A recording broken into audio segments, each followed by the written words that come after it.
Becoming the main character of your own life as a monoracial dark-skinned black woman. These are my tips and tricks on leveling up, overcoming colorism, and really turning into the woman that you want to be, really stepping into the woman that you want to be. And when I say main character, think about characters like Tony Childs from Girlfriends. Think about a character like Gabrielle Union in Bring It On. Think about Brandy as Moesha from that sitcom back in the 90s. Also think about Kim Parker from The Parkers, another spin-off sitcom from the 90s.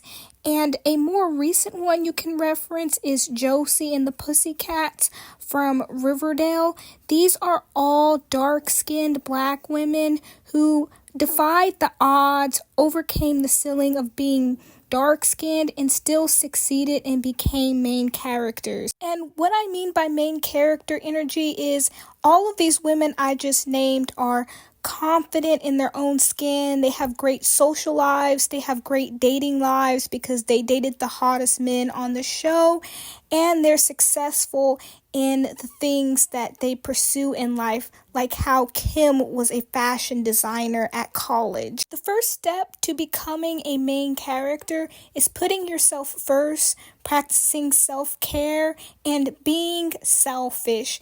And I know that sounds horrible. That sounds like I'm conceited or something, but it's absolutely necessary. If you don't love yourself, you really can't love anyone else truly. Self-love starts with embracing your femininity, embracing your own phenotype as a dark-skinned black woman. It also starts with staying healthy, keeping up with beauty practices, and working on your mind, body, and soul. Speaking of femininity and spirituality, a lot of these characters really leaned into their dark femininity, and that's something that you want to implement to become the main character.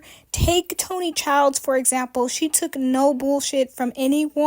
And the same with Josie from the Pussycat Dolls. She did not take any shit from anyone, including Archie, who was considered the hottest guy in town. She put herself on a pedestal and she loved herself enough to not take shit from anyone. And the beautiful thing about this is that all of these characters still remained feminine and still put their foot down. They didn't get all ghetto. They still stayed in their womanhood. Another main characteristic is that these characters used their looks and their femininity and their womanhood and their fashion style to get ahead and social climb. And this is especially apparent with the character Kimberly Parker.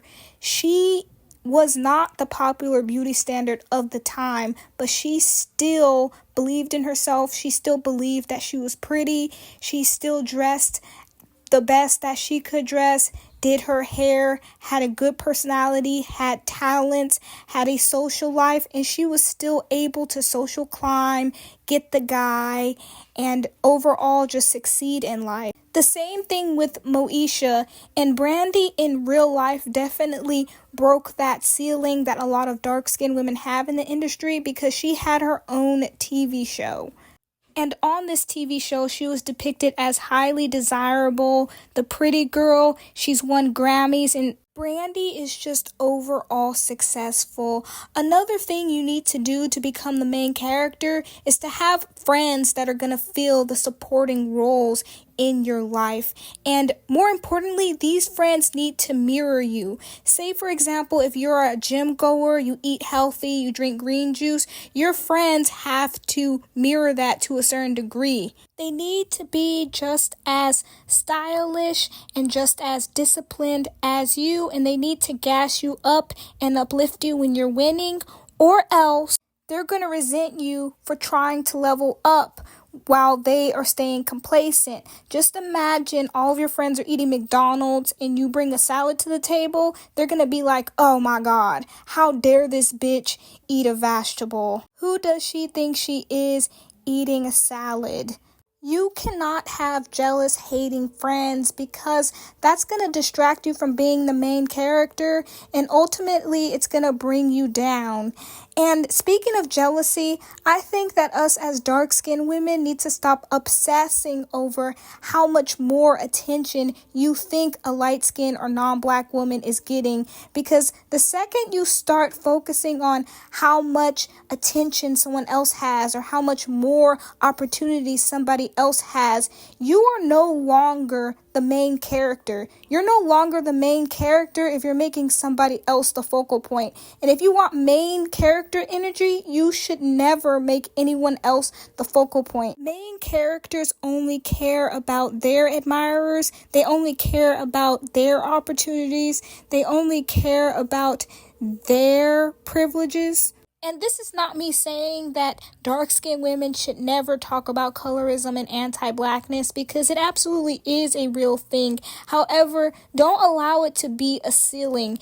People have harder roads than other people, but you can always overcome it. And a way to overcome colorism is by looking the best that you can look and proving the stereotype wrong that dark-skinned women are ugly. If you want to know more about that, please check out my previous videos about getting pretty privilege as a monoracial black woman. In order to social climb, you need to have at least 2 or more conventional metrics of beauty, whether that be, straight teeth, a fit body, healthy hair, etc. That is the conclusion of my video. If you like more content like this, please follow Akila Shay at The Dark Skin Click, and I'll catch you in the next one. Bye!